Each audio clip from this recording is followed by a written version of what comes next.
आदरणीय मेरे प्रिय दोस्तों और भक्तों, जैसा कि आप जानते हैं कि श्री विष्णु पुराण की शुरुआत मैंने पिछले अपने एपिसोड से की थी, जिसमें भूमिका और पहला अध्याय उसमें दे चुका था। आज दूसरे अध्याय पर हम आते हैं, जिसमें 24 तत्वों के विचार के साथ जगत के उत्पत्ति क्रम का वर्णन और श्री विष्णु की महिमा का यह दूसरा अध्याय है। दोस्तों, लगभग 14-15 मिनट का यह वृत्तांत होने वाला है। बहुत ही सुंदर वृत्तांत है। दोस्तों, क्यों वृत्तांत सुंदर है? क्योंकि श्री विष्णु जी के अनुसार श्री विष्णु जी से यह संपूर्ण जगत उत्पन्न हुआ है, उन्हीं में स्थित है और वे ही इनकी स्थिति तथा लय के कर्ता हैं तथा यह जगत भी वे ही हैं। तो दोस्तों, आज इसी के क्रम में दूसरे अध्याय में हम प्रवेश कर रहे हैं। लगभग 15 मिनट का यह वृत्तांत होने वाला है। आपसे उम्मीद करता हूँ कि बने रहेंगे इस वृत्तांत के अंत तक। तो दोस्तों, बिना समय गवाए आइए शुरू करते हैं इस वृत्तांत को। श्री पराशर जी कह रहे हैं कि जो ब्रह्मा विष्णु और शंकर रूप से जगत की उत्पत्ति, स्थिति और संहार के कारण हैं तथा अपने भक्तों को संसार सागर से तारने वाले हैं, उन विकार रहित शुद्ध अविनाशी परमात्मा सर्वदा एक रस सर्वविजयी भगवान वसुदेव विष्णु जी को नमस्कार है, जो एक होकर भी नाना रूप वाले हैं, स्थूल सूक्ष्ममय हैं, अव्यक्त कारण एवं व्यक्त कार्य रूप हैं तथा अपने अनन्य भक्तों की मुक्ति का कारण हैं। उन श्री विष्णु भगवान को नमस्कार है, जो विश्वरूप प्रभु विश्व की उत्पत्ति, स्थिति और संहार के मूल कारण हैं।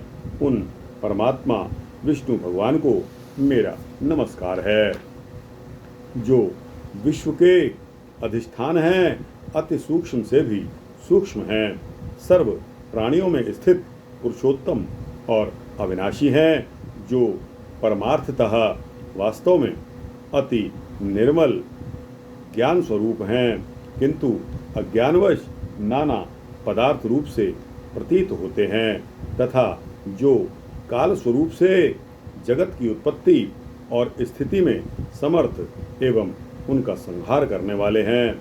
उन जगदीश्वर, अजन्मा, अक्षय और अव्यय भगवान विष्णु को प्रणाम करके तुम्हें यह सारा प्रसंग क्रमशः सुनाता हूँ, जो दक्ष आदि मुनि श्रेष्ठों के पूछने पर पितामह भगवान ब्रह्मा जी ने उन्हें सुनाया था।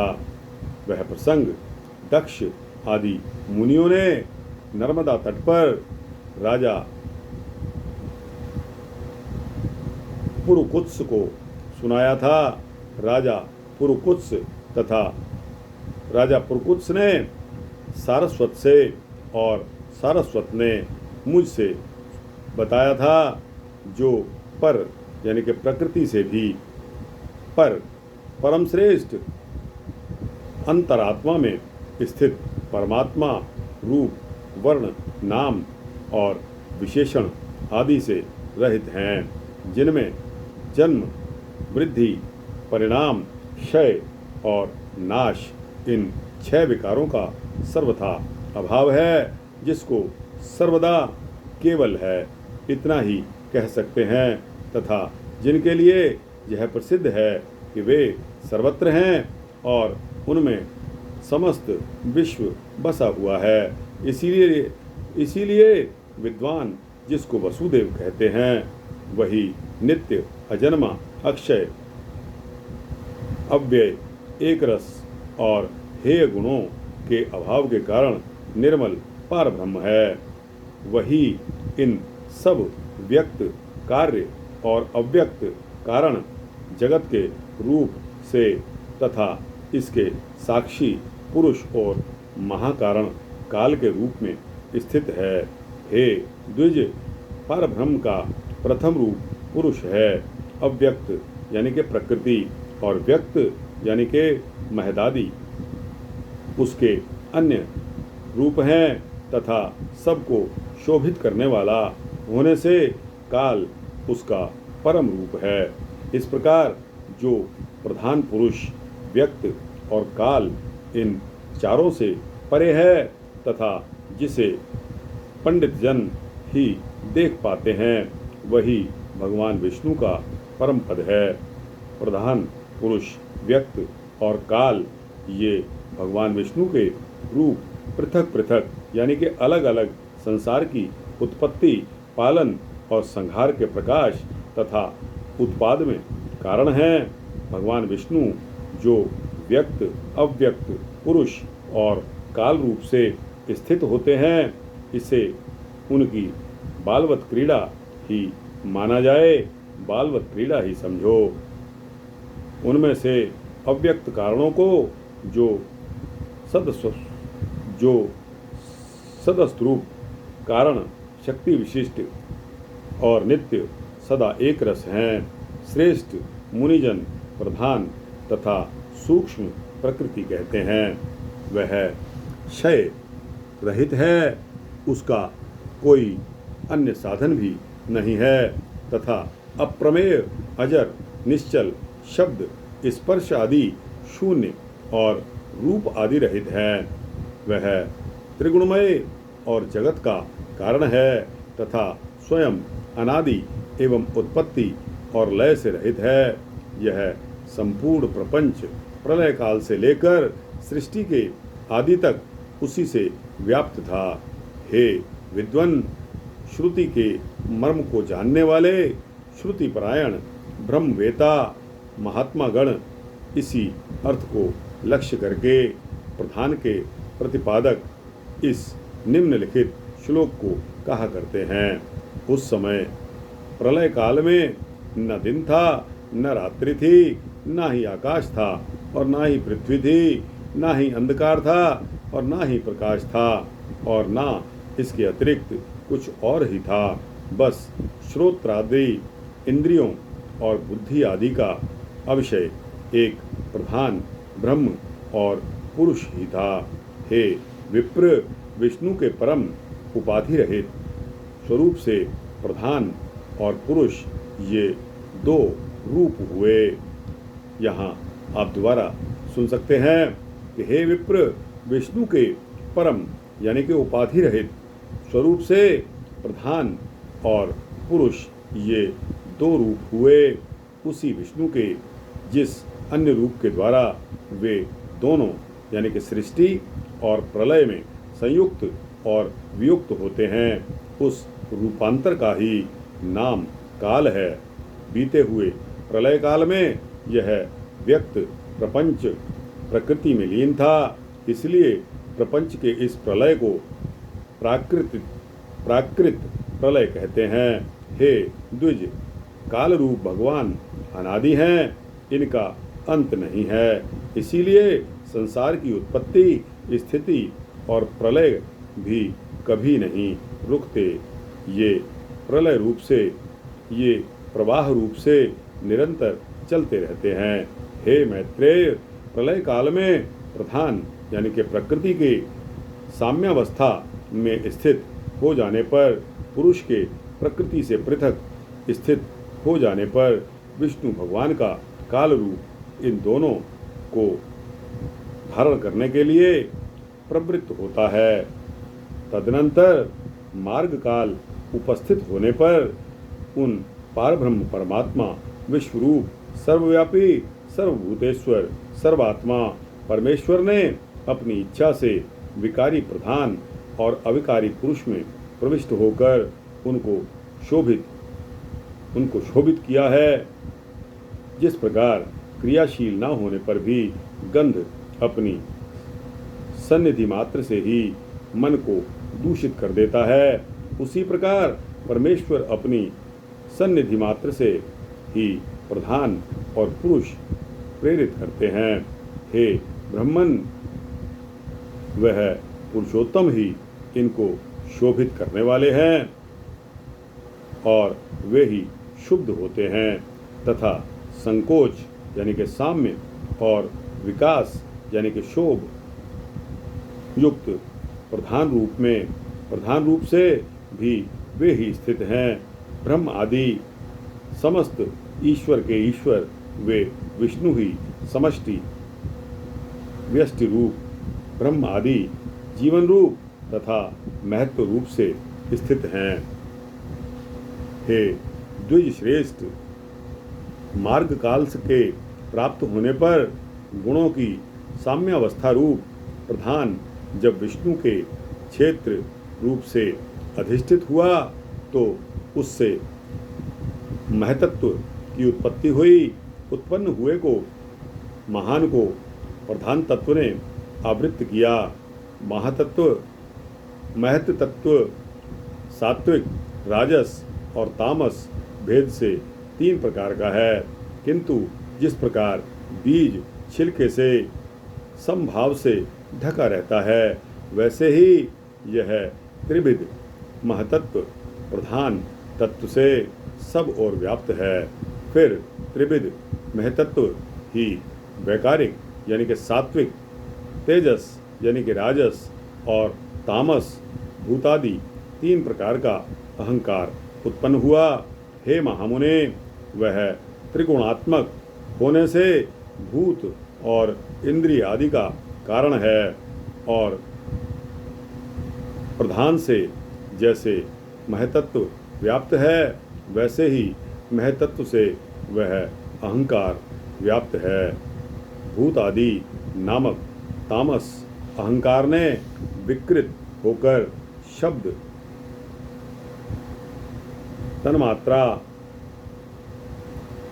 और उससे शब्द गुण वाले आकाश की रचना की। उस भूत आदि तामस अहंकार ने शब्द तन्मात्रा रूप आकाश को व्याप्त किया। फिर शब्द यानी के तन्मात्रा रूप आकाश ने विकृत होकर स्पर्श तन्मात्रा को रचा। उस स्पर्श तन्मात्रा से बलवान वायु पैदा हुआ और गुण स्पर्श माना गया है। शब्द तन्मात्रा रूप आकाश ने स्पर्श तन्मात्रा वाले वायु को आवृत किया है। फिर स्पर्श तन्मात्रा रूप वायु ने विकृत होकर रूप तन्मात्रा की सृष्टि की। रूप तन्मात्रा युक्त वायु से तेज उत्पन्न हुआ है, उसका गुण रूप कहा जाता है। स्पर्श तन्मात्रा रूप वायु ने रूप तन्मात्रा वाले तेज को आवृत किया। फिर रूप तन्मात्रामय तेज ने भी विकृत होकर रस तन्मात्रा की रचना की। उस रस तन्मात्रा रूप से रस गुण वाला जल हुआ। रस तन्मात्रा वाले जल को रूप तन्मात्रामय तेज ने आवृत किया। रस तन्मात्रा रूप जल ने विकार को प्राप्त होकर गंध तन्मात्रा की सृष्टि की। उससे पृथ्वी उत्पन्न हुई, जिसका गुण गंध माना जाता है। उन आकाश आदि भूतों में तन्मात्रा है, अर्थात केवल उनके गुण शब्द आदि ही हैं, इसलिए वे तन्मात्रा यानी के गुण रूप ही कहे गए हैं। तन्मात्राओं में विशेष भाव नहीं है, इसलिए उनकी अविशेष संज्ञा है। वे अविशेष तन्मात्राएं शांत, घोर अथवा मूढ़ नहीं हैं, अर्थात उनका सुख दुख या मोह रूप से अनुभव नहीं हो सकता। इस प्रकार तामस अहंकार से यह भूत तन्मात्रा रूप सर्ग हुआ है। 10 इंद्रियां तेजस आदि राजस अहंकार से और उनके अधिष्ठाता देवता वैकारिक अर्थात सात्विक अहंकार से उत्पन्न हुए कहे जाते हैं। इस प्रकार इंद्रियों के अधिष्ठाता 10 देवता और 11वां मन वैकारिक यानी कि सात्विक है। हे द्विज, त्वक, चक्षु, नासिका, जिह्वा और श्रोत्र, ये पांचों बुद्धि की सहायता से शब्द आदि विषयों को ग्रहण करने वाली 5 ज्ञानेंद्रियां हैं। हे मैत्रेय, पायु यानी कि गुदा, उपस्थ यानी कि लिंग, हस्त, पाद और वाक, ये 5 कर्मेंद्रियां हैं। इनके कर्म मल मूत्र का त्याग, शिल्प, गति और वचन बतलाए गए हैं।